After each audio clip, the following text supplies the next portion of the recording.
All right. Joining me is Eric Balchunas, Senior ETF Analyst at Bloomberg Intelligence, who I'm going to guess for most of you watching or listening to this, Eric probably needs no introduction. You likely already know who Eric is, but if you are not familiar with him, I'll just say he's one of the best in the business covering ETFs and certainly crypto related ETFs. And in addition to his normal work as an ETF analyst, Eric co hosts Bloomberg's ETF focused TV show, ETF IQ. He co hosts Bloomberg's ETF podcast, Trillions. He's written a couple of books, The Institutional ETF Toolbox and The Bogle Effect. And he actually has a third book on the way.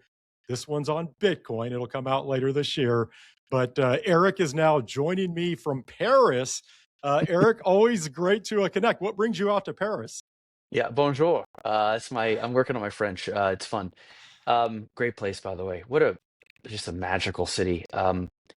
Anyway, I'm here for a couple events that are more kind of client oriented, but very worth my time. And so I'm out here till Saturday. Then I go to Madrid for a different client event, and then fly to Vegas for that Bitcoin conference in Vegas. So I'm in the middle of like a 9-day road trip.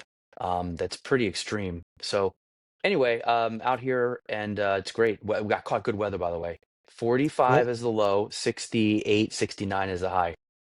I'm jealous. Paris is one place I've never been. I've been all around Europe, but never been to Paris, believe it or not. I've been Oh, into France, just never yeah, made it to Paris. yeah. You gotta go. I would do it quickly. All right. So it's great to have you on Crypto Prime for the first time. I think you're going to find that this podcast is a little more like X, whereas my other podcast, ETF Prime, that's more like LinkedIn. So I think you're going to enjoy this because that's what crypto does to you, right? It veers you more towards the X mentality. Yeah, by the way, I have noticed that, and this is why I'd say half my content is crypto oriented on X, is that that's generally what people are looking for. That's what gets engagement there and is interactive. It doesn't play that well on LinkedIn. But when I tweet about when I post on LinkedIn about mutual funds, which nobody on X cares about, it does really well. Like if I talk about I don't know, ETF share classes of mutual funds, LinkedIn people care. So I try to work both audiences, but I'll tell you, X feels more native and fun and interesting to me. But certainly that content there really is apropos, I think. They're a very online bunch. All right. So before we get into crypto ETFs, I mentioned you do have this book on Bitcoin and Bitcoin ETFs coming out later this year. What can you tell us about that?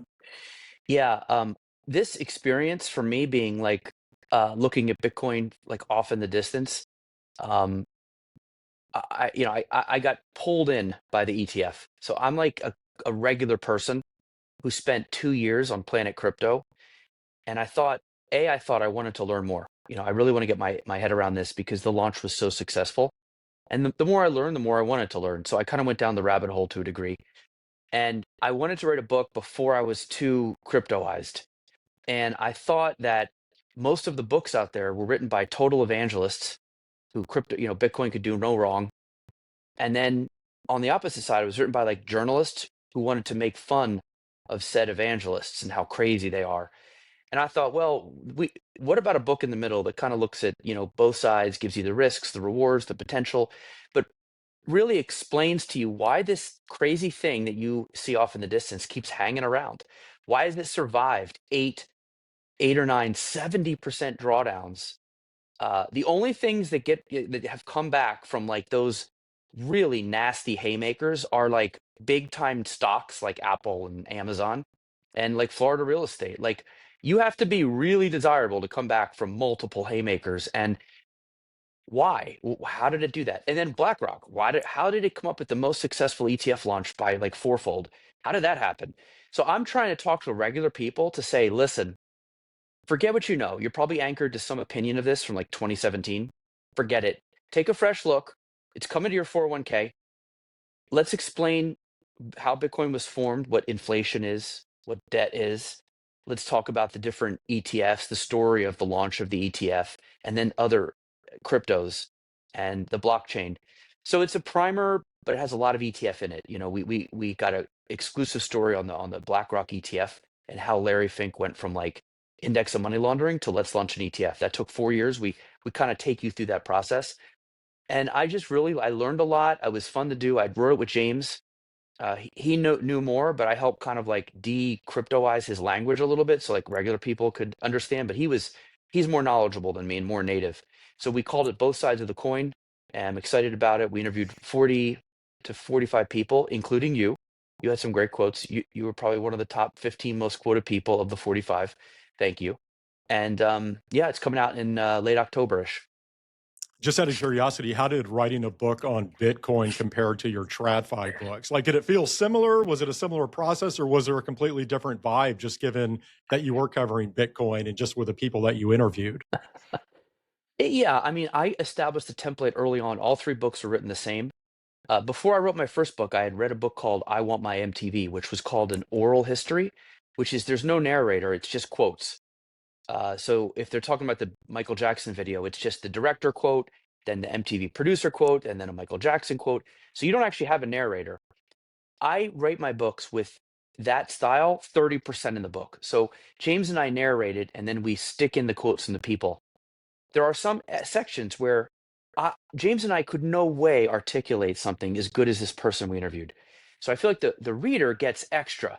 You know, they get our setting up of the situation, but then they get this quote that like only this person could say. And we go through hour and a half interviews of each person and pull out really like 5 or 6 of the best quotes. So this is like diamonds, and I feel like the readers appreciate that, and because it brings in a lot of the ecosystem. And I really learned a lot. I mean, if you hang on the phone for an hour and a half with some of these experts, you're going to learn a lot. So it's like I got like a PhD in crypto just by researching the book. But the book and the process was pretty similar to the other ones. And I now I realize, and I realize after the Bogle book, that if you write a book, you have to want to hang out on that planet for like 2 years. Do you want to actually spend that much time there? And with Bogle, I was like, yes. And then with crypto, I was like, yes. So I don't feel that way about every part of ETFs or everything in life, but certain times I'm like, okay, this is something that I want to spend time with. And one thing that really helped me get into it was this inmates overtaking the asylum concept. I felt like, when the Bitcoin ETFs were being filed, we started tweeting about it, and like all the like kind of fake tweets, and like somebody hacked Gary Gensler's account like the day before. And I'm like, I kind of really enjoyed that inmates taking over the asylum. Like these people were coming into TradFi. They had made this thing, and it's like now being absorbed by TradFi.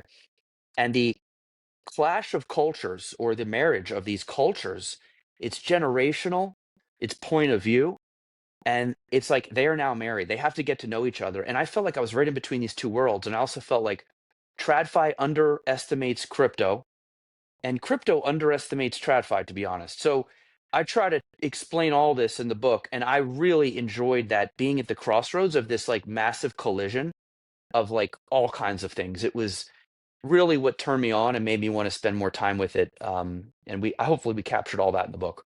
Well, I could not be more excited to read it. When is the expected release date? Yeah, like late October, early November, which so much can happen, right? In the beginning of the book, I say that crypto, I used to think time moved faster in ETFs, because like when you're in the mutual fund world and you go to ETF world, you're like, wow, things are faster here. Then you go from the ETF world to the crypto world, and I would say it's like being on Miller's Planet from Interstellar. Like one day here is like 7 years on Earth. So the thing with the crypto book is it can age quickly, but I feel like we focus really on nuts and bolts. And as we did an edit recently about 3 weeks ago after the 50% drawdown, and I realized really honestly, like 95% of the book was completely fine, because we had gone over the risks. We sort of like say think about it as hot sauce or something to like use in small increments. Um, so we had to like add a few things, but I'm hoping nothing completely crazy happens. But I don't think it will matter. We really went for like evergreen kind of material here, that I think will age well. But it is certainly a fast moving space. That was one of the sort of challenges. But we figured out we cut a lot of stuff that was like might not age as well. All right. So I think you've actually set us up pretty well here to now talk about crypto ETFs and Bitcoin ETFs in particular. And I guess the way that I will frame our discussion to get going here is that since the beginning of October, as you know, when Bitcoin hit its record high, Bitcoin is now down about 35, 40%. But here is the thing, Eric. there's actually been inflows into spot Bitcoin ETFs over this time. Barely, but still, I was looking this morning, over 600 million since October 1st. And I see you tweeting out diamond hand pictures and saying how the boomers have stayed put. And so I would love to have you talk more about that. You were just sort of alluding to it and talking about the book, but like, what does it say to you that Bitcoin ETF investors haven't really wavered during this drawdown? Yeah. First of all, we kind of called it. We said ETF investors are stronger than you think. Some people, I won't name them, came out and said these investors are going to look at this as orange poker chips and they're going to fly. As soon as there's like rough waters, they're gone. And I said no, because look at historically, whether it's core stuff like Vanguard in a S&P 500 drawdown, the flows come in. Or even some hot sauce like ARK. ARK held up way better than people thought for an 80% drawdown. I think it was 80. They did see some outflows, but it was pretty strong. So ETF investors, I think, understand discipline. They understand holding periods. They're way wiser. This is not GameStop retail. This is not like dumb, retail. This is like very high value retail. And so I also think they use it in small doses, 1% to 2%. And during that drawdown, stocks were up. So their core was fine. And they probably just like, whatever. I'm going in for like 4 years anyway. And I think the wholesalers, I give them credit. They probably did a good job, like explaining this should be a long-term holding period. Because if you're going to like buy something to hedge currency debasement, that's a long-term story that's going to get worse and worse. So it would be stupid to sell it, honestly, if you're going for that story. So they held up really well. Only about, I think, like 9% of the flows left, and we're already back to like maybe 3%. So they 6% came back in. So we're almost at like a new high watermark for cumulative net lifetime flows, which is amazing considering it's still down 35%.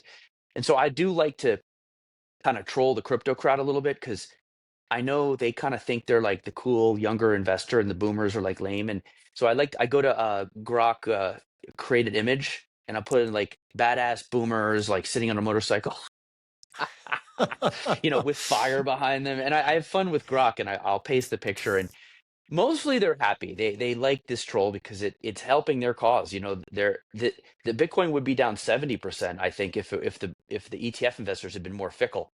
And I also tell them this sell-off was not the ETFs.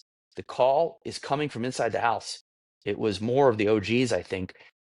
And in a way, I'm okay with that. Like if you bought Bitcoin in 2011 or 2013, 2014, and you've gone through like a few of these nasty downturns where it seems like it's all over and you held on, I kind of feel like you deserve to cash out a little. Like this is like a little bit of a silent IPO. I believe in that theory. I do wonder how many of them might have given up on Bitcoin because it's become like co-opted by the government and Wall Street. But I've now been pushing back against that because I think all that's happened really is that the intermediaries got better. Bitcoin is still the same, it's still got the same network, the miners. It's just that the intermediaries that that you can outsource to go get it for you are safer and cheaper. And I think that's good. And I think anything that's really like interesting and good and like people like tends to get like discovered by the mainstream and like it blows up and it gets bigger and people try to like bring it to the mainstream. And so happens with bands, happen with Facebook. This is like the Facebook moment of Bitcoin, when your parents joined Facebook. It grew since then. Like so I do feel like maybe a slight of the cool factor is gone. It's not like this edgy out of the system asset, but honestly, it still is. The actual Bitcoin is still censorship resistant, and it's still a debasement hedge. Those two things are the most important qualities, and they completely still exist. It just doesn't maybe seem censorship resistant. Doesn't seem as important now because the government's like, hey, we like it too. So you're like, well, I don't need to like go around the government. But in other countries, that can actually really matter. And this certainly the basement hedge is not going away. I think Lynn Alden's "Nothing Stops This Train" is something of a rallying cry, and it's one of the most apolitical political statements ever made because like it doesn't matter the party, they're just going to spend money and they're never going to tell people no for benefits. So like it's just going to get worse. And this is so the fundamental case still strong, and the actual core asset is the same.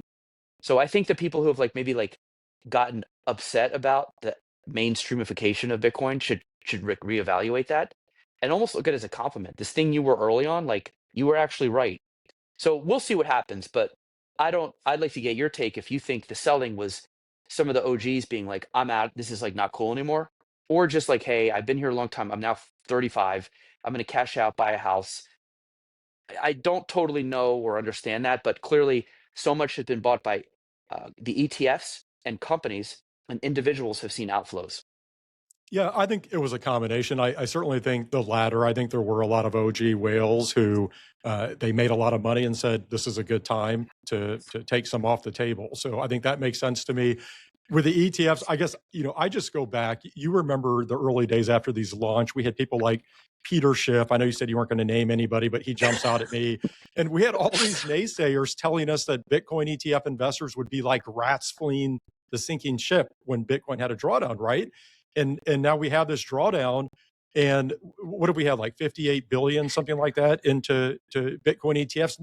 Really, none of that money left. And I think you said it well in that if you believe in Bitcoin and you're going to hold it in a small allocation in a portfolio, it's for to protect against monetary debasement and those sorts of things. That's not a tactical trade. There's certainly some tactical investors, but I think a lot of the people who bought it said this is something I'm going to hold, similar to say gold or another alternative asset in a portfolio. And so I'm not surprised at all. And I actually think that we're going to continue to see momentum moving forward. We now have, I actually want to ask you about Morgan Stanley now launching a Bitcoin ETF, Goldman Sachs. And so you said it well. I'm kind of jumping around, but it's weird because Bitcoin has gone mainstream. And so maybe that turns off some of the OGs, but it's also a sign. A lot of the OGs, if you go back 10 years, this is what they wanted, right? They wanted Bitcoin to take off and everybody to hold it. So I don't know. I have a lot of thoughts on it, but I think ETF investors have shown resilience, and I don't see that changing.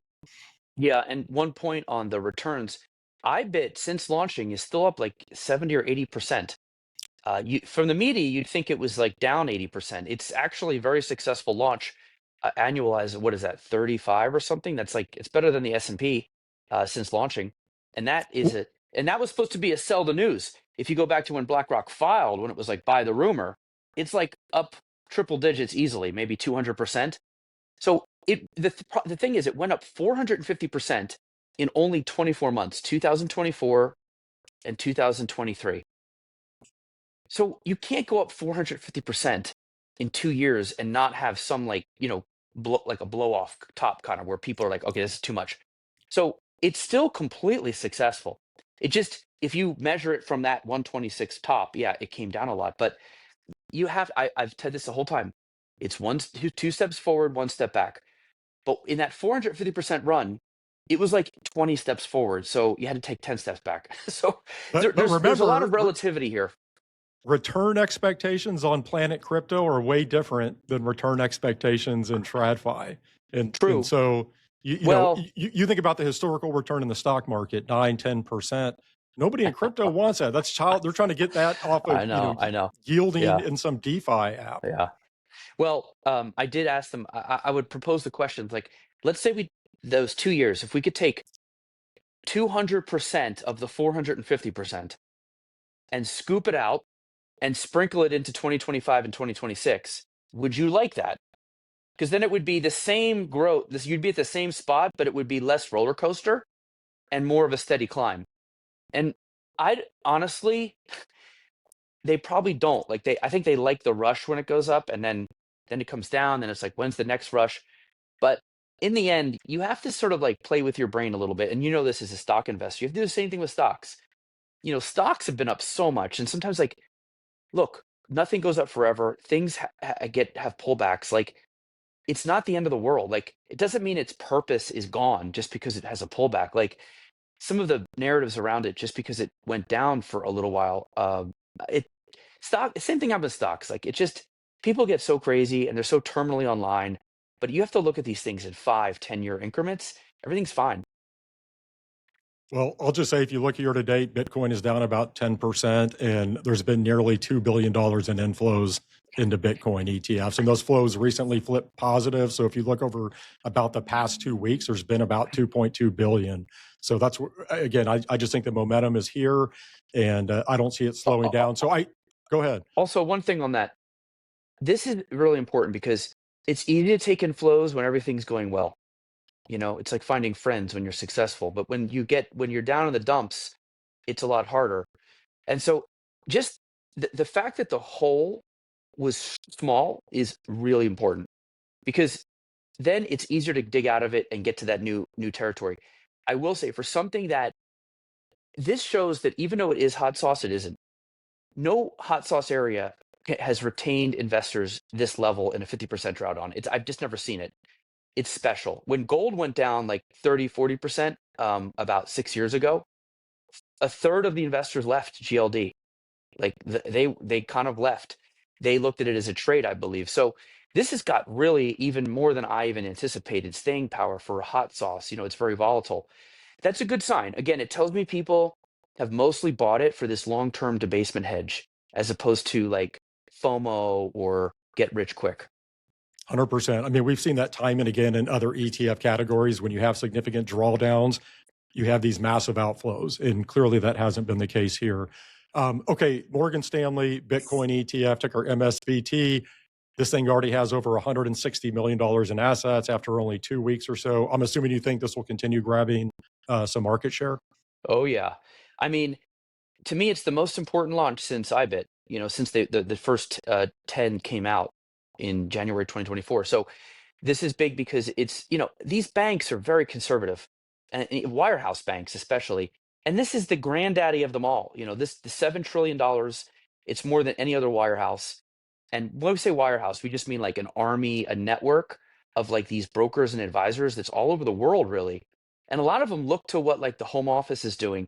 And if there's like like a Morgan Stanley branded product, they might be easy to, they might consider using it. They already said they can use it, right? And I think what Morgan Stanley, their logic here was, okay, look, well, first of all, there's a woman in there named Ali Wallace. She's from BlackRock. So I don't know if Morgan Stanley would have done it without that. I can't prove it, but BlackRock is an aggressive ETF oriented company. They're Terradome warriors. So this felt a little Terradome-ish, and they're not total Terradome yet.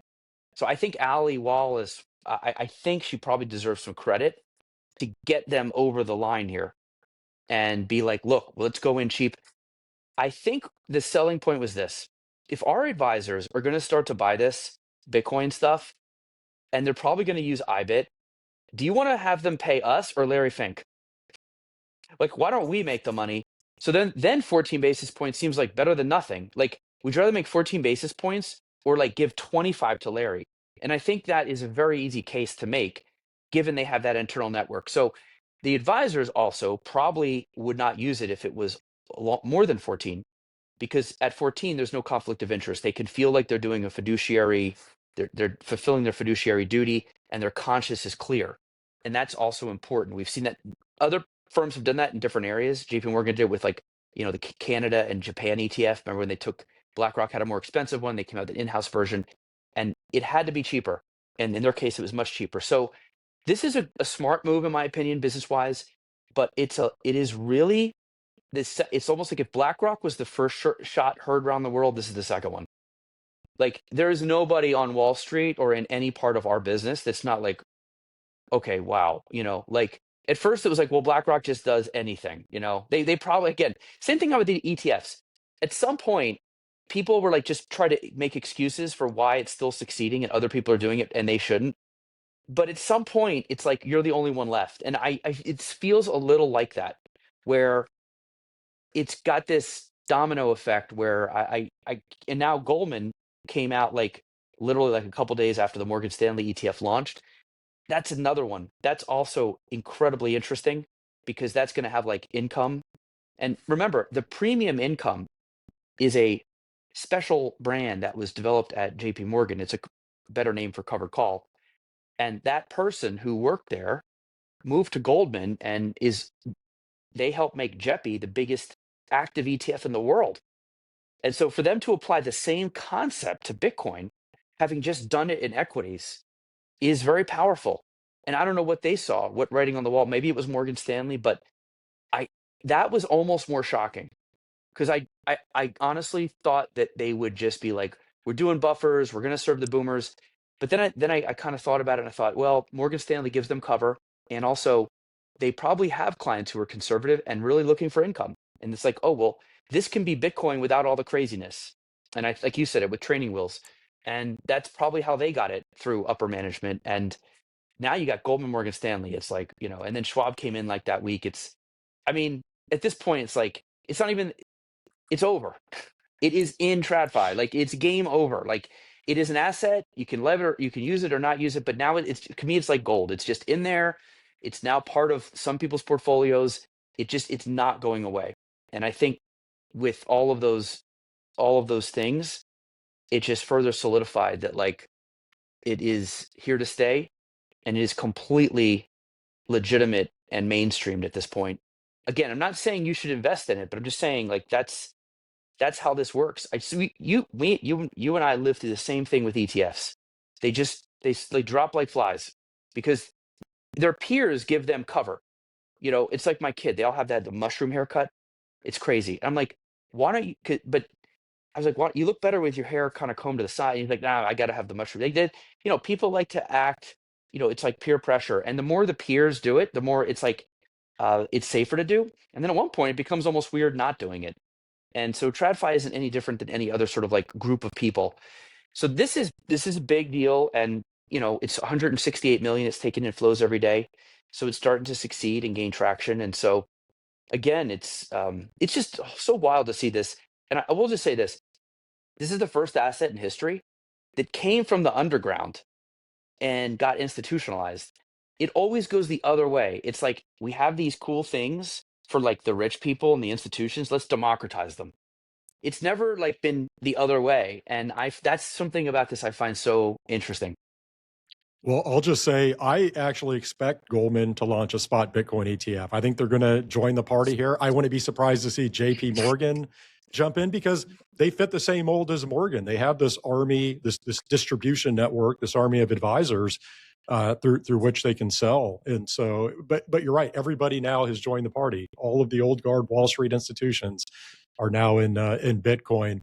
Okay, if we come back to crypto ETF flows real quick, I'm not going to go through all of the crypto ETFs, but spot Ether ETFs, those have about 160 million in outflows year to date, despite Ether being down over 20%. So I actually think that's pretty good.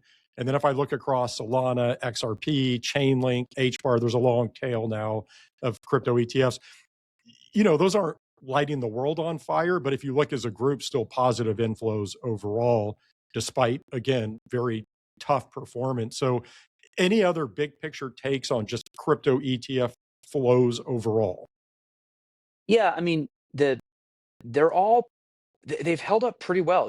James on my team comes up with the most important chart for any of these is cumulative net flows over the lifetime. It's the hardest number in ETFs to pull off. It's like batting average in baseball. Like you going up here, and they kind of plateau, but they didn't really come down that much. I mean, so they've held tough across the ecosystem, and some of them went down worse than Bitcoin. So it's very consistent with the other cryptos. I just think that they're going to be law of diminishing returns. Like, the further away from Bitcoin you get, the less you'll have assets. Same thing happened with gold, silver, platinum, palladium, live hogs. You can have the same thing happen here. I think that the the basket approach will probably make sense for most people because in the book we looked at like the top non-Bitcoin tokens, like in 2010, 2015. It changes.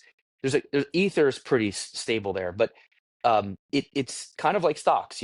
Like, if you look back at the big stocks 20 years ago, they're not exactly the same as today. And so index approach, I think, will sell well, but I don't think it might sell as well as everybody thinks. And the question is, do you put Bitcoin in it? Because I almost feel like you should have an index for the rest and call these like blockchains trying to solve real world problems. These are like a small cap tech basket in 1995. But then Bitcoin is like a new gold, debasement hedge. It's almost like two separate things. And I don't know how regular people are going to like suss this out, but as I learn more about it, I really separate them. The other ones, because they don't have they're just not, they value the security and the censorship resistant less, and the decentralization less than like speed and these other things. That's fine, but they're more like businesses, in my opinion. And Bitcoin is almost like a gigantic special, like, it really is almost a minor miracle they were able to make this decentralized thing where the computers don't even need to know or like each other. and they're all able to agree, come to a consensus, and everybody, it's run by code, and like everybody has like been able to like do this thing for 17 years. Now, if they just created it, it's like 2 years old, I'd be like, okay, but 17 years, that's a pretty good track record of being able to pull off this special decentralization concept. The other ones lose a little of that, but they're better at other things. So it's interesting for me to see how that works. The other thing is the token you invest in isn't the same as having like equity in a company. And that's another thing I play with, like how much will they like dilute the actual number of tokens. Anyway, long story short, some of these other cryptos definitely have potential, but I think a basket approach for regular people is probably making sense. But the individual ones have done pretty well relative to a normal launch. They're all very successful. Just compared to Bitcoin, which was like, again, Michael Jordan, that, you know, they're more average looking, but you know, they're all pretty good. I think Avalanche was one that came and nobody cared. Like there's a couple that have come out now that like have been real quiet, but who knows? Maybe they go on a huge run, they get some looks down the road. I don't know. And now we're gonna get into some like, you know, silly season probably, and a lot will close, and it's just the way of things. It's very typical of an ETF category where you have a huge hit, and then like I call it, you get the ETF treatment. They're gonna like do every single sequel. They're gonna do like income, covered call, buffered, leverage. They're gonna try everything, and you know most of it will like live in obscurity or liquidate. But then a couple things will be huge hits, and I think that's what we're seeing now. This is like a like it's from that movie Far and Away, the land rush, where they go to Nebraska and they're trying to plant a flag in the one part of the, you know, the land. It's like a huge land rush. Everybody just trying to find a spot, and that's great. That's capitalism. We saw it in other categories, and now we're seeing it here. And you know, I think there's room for a lot of people here. No, I think all of that's well said. I'll just mention on the crypto basket approach, the index ETF approach. I think, you know, I'm very bullish on this. I actually predicted in January that this category would hit 5 billion in assets this year, which that's not looking very good right now. I think it's around a billion, but I'm still very optimistic longer term. And I think you make a good point too, in that some of these indexes that maybe exclude Bitcoin will have more success, because if you look at the current index products on the market, they're heavily dominated by Bitcoin. And I'm with you that you almost have to separate Bitcoin. If you want to think of it as digital gold or the store of value, great. And then all of these other crypto assets are like, you know, VC, they're like tech plays, early stage tech plays. And so when you think about where do you pull these from, or you know, where do you make room in your portfolio from these? I think all of those other crypto assets, maybe that is part of your equity portfolio, whereas Bitcoin is an alternative. Okay, so let's move on to another topic. And I'm very curious to get your take on major brokerages rolling out direct crypto trading. So Fidelity already offers this. I know that you saw Schwab is set to roll out direct crypto trading pretty soon. And I think we differ on this a little bit. You can correct me if I'm wrong, but I have this take that I believe this could negatively impact single crypto asset ETFs, because if people can buy Bitcoin or Ether direct and hold it next to their Vanguard ETFs in their Schwab account, not paying ongoing management fee, and then especially if they can take that Bitcoin or Ether and move it into their own wallet, I think that's going to be attractive to some people. But I know you always talk about how very difficult it is to beat the deal that ETFs offer. And so are you not concerned at all about Schwab and these other brokerages offering direct crypto trading? Not too much. ETFs, the value proposition is just ridiculous. I've seen it time and time again. If you underestimate ETFs, you'll probably be proven wrong. It's just the way it is. In Schwab's case, 75 basis points per trade. Hey, it's half of Coinbase. I'll give it that. But for an advisor or anybody who understands costs, they realize that the only way to beat the system over an ETF would be to hold that thing for, I think, 10 years, because you pay 75 when you buy it and 75 when you sell. So if you buy once and you hold for 10 years, buying it direct on Schwab is cheaper than an ETF.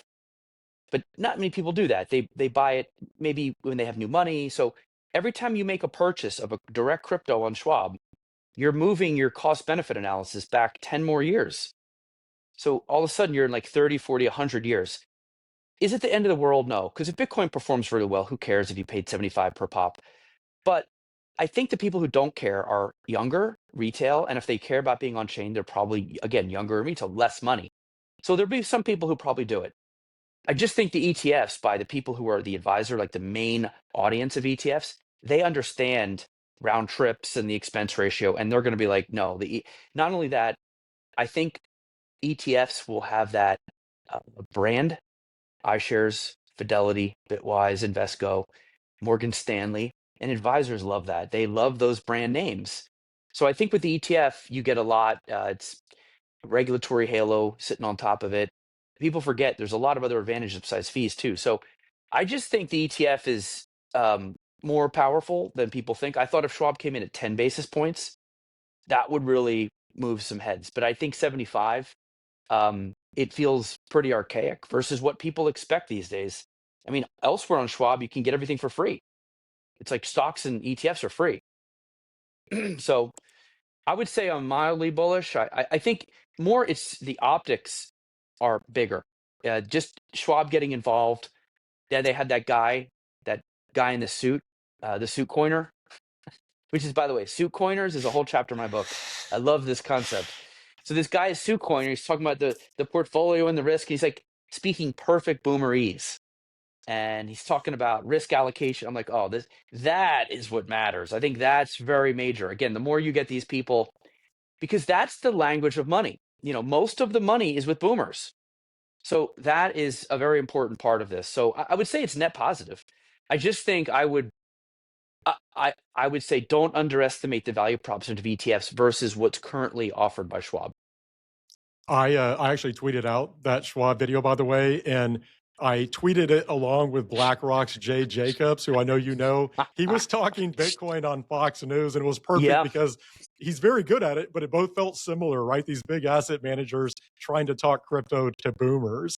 So Well, and by the way, when Jay Jacobs' first video came out, when he was like sitting there and they all thought it was AI. But I'm like, no, that's how good these people are. They're so polished. You think it's like a AI. No, it was great. Real quick, you mentioned the younger generation, and I think you replied to a tweet of mine where I was asking how long Vanguard could stay on the sidelines here, right? Because, but look, you have this huge generational wealth transfer that's underway, trillions of Yeah. dollars, right? That are going from boomers to younger generations. Which, by the way, do you know we're called unks now? Did you know Yeah, that? unks. My Yeah, no, daughter my told me kid that. calls me Yeah. Unk. Yeah. We're Gen X, but anyway, but I do wonder if those younger generations are going to want to stay with a brokerage that just ignores crypto, right? Because there are a lot of Yeah. boomers that are with Vanguard. They've been with Vanguard for decades. But what happens once that money starts moving to the kids? And, Vanguard, I just don't think they can continue to ignore crypto. They try to do it with the spot ETFs, and that didn't work out so well. Well, but to be fair though, you can get it on the platform. That's like, isn't that 90% of the problem was if you're on that platform, at least now you can get it, and getting it in those ETFs again is a really good deal. Yeah, It's if optics, they though. had a That's the word you said. It was optics. optics. And if you're a younger Okay. investor and you're working with a platform that basically is ignoring crypto, I think that can be problematic. Here's what I would say. If you're Vanguard and you ban the ETF on the platform and you don't offer one, I would say of the amount that is important, 80% of that was just unbanning it. Now, okay, you don't offer one, you could live with that. Like, but would it help them if they offered one with the younger crowd? Probably. And Salim Ramji is CEO. He's one of the midwives of IBIT, so he clearly likes the idea. But Vanguard is rooted in a huge history that is hard to just change in 2 days. The fact that they got the ban lifted, I think, Bitcoin went up like $6,000 pretty quickly that day. I think that was the pent up demand. Not how much more of that is there.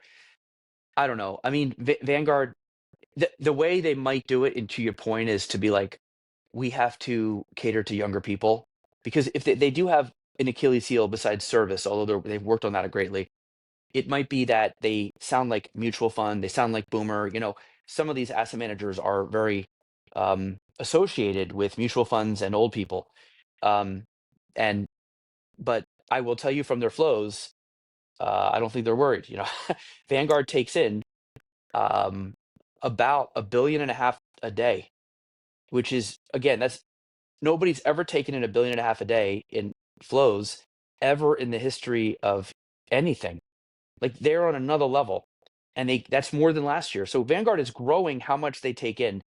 So there's no real urgent concern, but maybe down the road I might be able to see it. But I think they, at least the release valve was letting them trade on the platform. And so that, but would somebody leave because it's not a Vanguard product? I don't want BlackRock. I also think Vanguardia investors have gotten hip to the fact that everybody has low cost stuff now. So I think they're fine. I'll use BlackRock. Like I don't know if they need a Vanguard ETF. So I would say if it does happen, it wouldn't be for at least 2 or 3 years, if ever. Yeah, and I'm talking even just offering direct crypto trading. Again, I Yeah, just think younger investors are going to look at this platform and go, "This is the boomer platform." And you're right; yeah. they're taking in money now. But we've talked about this with active mutual funds for years, right? The market's held them up. They've taken in money, but they're going to die at some point if they don't adapt and move to ETFs.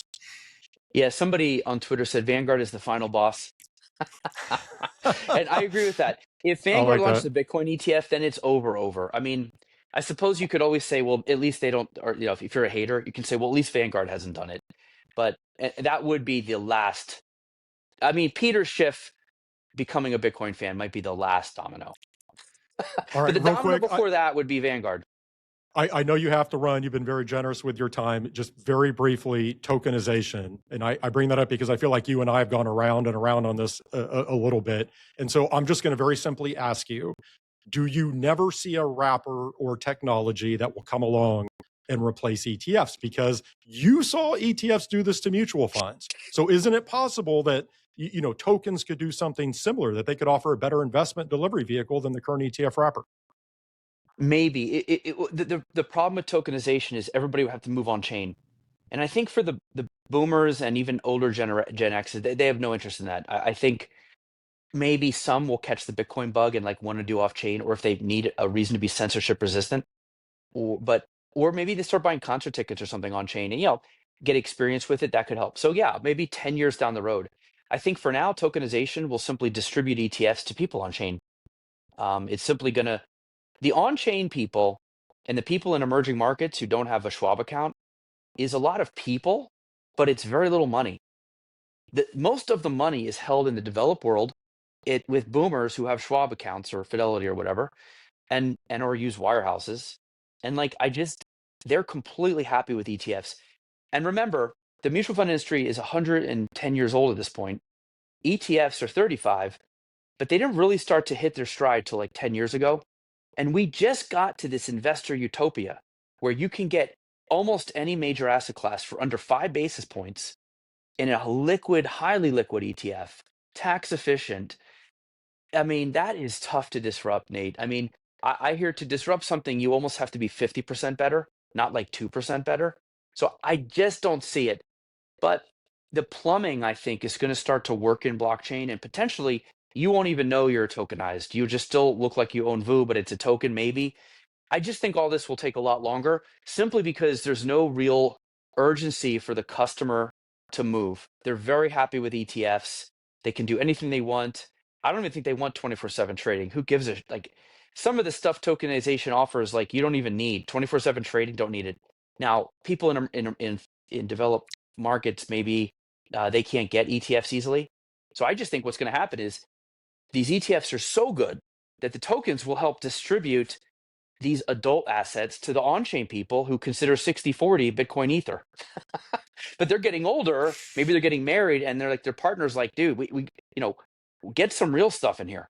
And I think that is where actually tokenization will be almost better for ETFs, at least early. Down the road, I don't know. I'll probably be retired by then. But I don't say this as biased to ETFs, because if tokens took over tomorrow, we just changed the name of our team to the Token Analyst team. We would just morph with it. But I've had a good, again, I if you bet on ETFs and you bet they're underestimated, your calls tend to age very well. And I'm going to stick with that. Okay, but it sounds like you could see a scenario at some point down the road, whether we're Yeah, yeah. talking a decade or two, where everything's tokenized. I'll just say the plumbing is being worked on. I mean, we have NASDAQ and NYSE pursuing tokenization. You have the Depository Trust and Clearing Corporation. They're getting involved in tokenization. I was talking to BNY earlier this week. They have initiatives around tokenization. And the other thing I'll just mention is that I hear you like on the 24/7 trading and, is that really needed? But again, it's what's the expectation? And a lot of younger investors, you and I can say you shouldn't be trading 24/7. Just, buy your VU and chill, right? But that's the expectation, 24/7 trading, real-time settlement, greater access.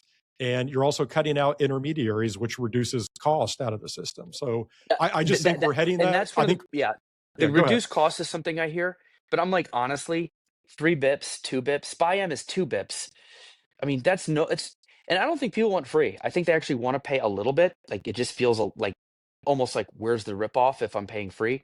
So like there really isn't much cost. Now the issuers might be able to save money. Like BlackRock could save money, but I doubt they're going to lower IVV to 1 because of the saving. Maybe. I mean, it's so minute at that point at 2 to 3. We're all like I said, ETFs have brought utopia to investors. It's as good as it's ever been. It's just hard to see it get much better. The other thing is the flows and the launches and the volume keep breaking their own records. Like we're on pace to have the Triple Crown broken again this year. Volume, by the way, is going to break the record by 50 percentage points. We could have 9, at least extrapolated, you have 90 trillion in trading, 2 trillion in flows, and about 1,200 launches. If tokenization were like seen as like imminent, I would see that plateauing, but it defies even my bullish expectations. It's crazy. It's like completely in its prime. It's like ETFs realizing their full powers, and I don't know. The value proposition for customers is just so goddamn strong. It's just so hard to. It's going to be so hard to peel people out of that, away from that. I agree with that. I think what's going to happen is we're going to see issuers like FM Investments has us filing to tokenize shares of their Treasury bill, ETF T-bill. You're going to basically see issuers offer a tokenized share class. And just like how you see mutual fund share classes, right? You have mutual fund share class, ETF share class, tokenized share class. And to your point, we'll see if that catches on with investors. I think that's the next step. We'll see what kind of uptake we get. But this will be a topic you and I will have to discuss certainly moving Yeah, forward. I am. We wrote about this in the last 2 chapters of the book, and we got some good feet. Stable coins in particular are very interesting. Like, there's definitely some use cases for sure. I just think what happens sometimes, people love to come along like Mr. TED Talk and call the next big thing. And I'm like, honest, it's not that easy. ETFs are the next big thing, and they will be for a while because everyone wants to like call the next disruptor. And I'm like, no. Just so there's this tendency to want to be the Nostradamus of the next big thing. And I think that overhypes something that is legitimate, but it got overhyped. Same thing happened with direct indexing. Legit, but way overhyped. ESG. So I have found that I'm not bearish tokenization. I'm bearish versus the hype. Well, I think a good spot to end our conversation. Eric, this is always so much fun. I appreciate you taking the time. Hope you enjoy the rest of your trip in Paris. Thank you very much for joining me. Oh, always a pleasure, Nate. Thank you. That was Eric Balchunas, Senior ETF Analyst at Bloomberg Intelligence.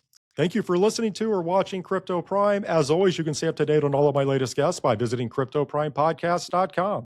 See you again next week. Crypto Prime is hosted by Nate Geraci, president of OTR Media LLC. Nate is also president of investment advisory firm Nova Diaz Wealth Management. While OTR Media and Nova Diaz are related by common ownership, they are separate and distinct entities, and anything discussed on this program should not be construed as an official statement by Nova Diaz. Some guests appearing on this program may also be financial sponsors of Crypto Prime. This program is for informational purposes only and does not constitute investment advice. Investing in crypto assets involves substantial risk, including the possible loss of principal. Any past performance figures discussed are not necessarily indicative of future results. Visit CryptoPrimePodcast.com for more information.